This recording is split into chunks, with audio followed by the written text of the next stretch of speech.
لكل أمر جرى قضى فيه سبب والدهر فيه وفي تسريفه عجب ما الناس إلا مع الدنيا وساحبها فكيف من قلبت به يوما انقلبوا يعظمون أقى الدنيا فإن وسبت عليه بما لا يشتهي وسبوا لا يحلبون لحي در لقحته حتى يكون لهم سف الذي حلبوا أغايا شرفت لتسود هذا مالك السوء عالم كاكو جوكتين حلك السوء إذين تهوحان إذين رجينا يا عافي ما تقبتامه وحانا ربي إذين ويدينا دمانتي إنو إذين دم بدافو وحانا إذنكو سلام يا سلامك السلام عليكم ورحمة الله تعالى وبركاته قبل انت شرحاتي سوقلين قصار ويناني اللي بداو قصة وحاوها إنه وزير بوزارة كشقيناي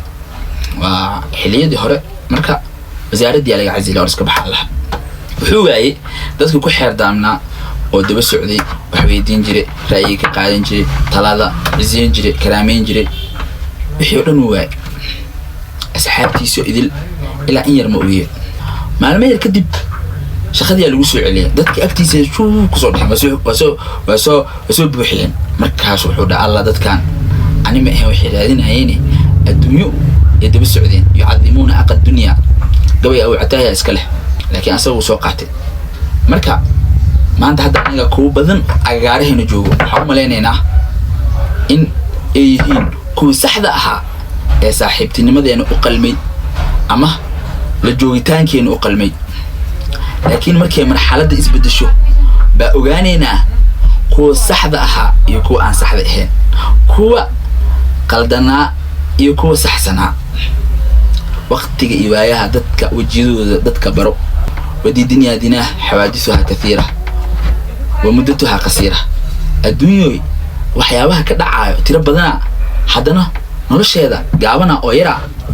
لك حلا يابين كو بدنا نولجوج دنت هذا كله مقع شرفت هذا عزيز هذا كرامة هذا يبدأ هذا هو كل استعداد أنت أصدامات الرميسو على ذاك الحرام بنان إلا سو استاجيسا أما haddii xaalad ay kula soo daristo oo wax yar oo dhibaato ah ama dhaqaale burbur oo kugu dhaco sida inaad dhaqaale weysid sida inaad sharaftaada weysid sida inaad magacaaga weysid intaas wixii kamid oo kugu dhaco asxaabtaada kuwa goona waqtiga iyo waayaha iyo adduunyada isma badbedelayso ee dadka wax isbedbedelayo sababtoo ah shalay wuxuu ka dhaxarkay dintiisa maanta muxuu ka faa'iida waxbo وكافة إذا إله أنت مجتمع حكود بسعنا مرة حكود بتجنينا أحبط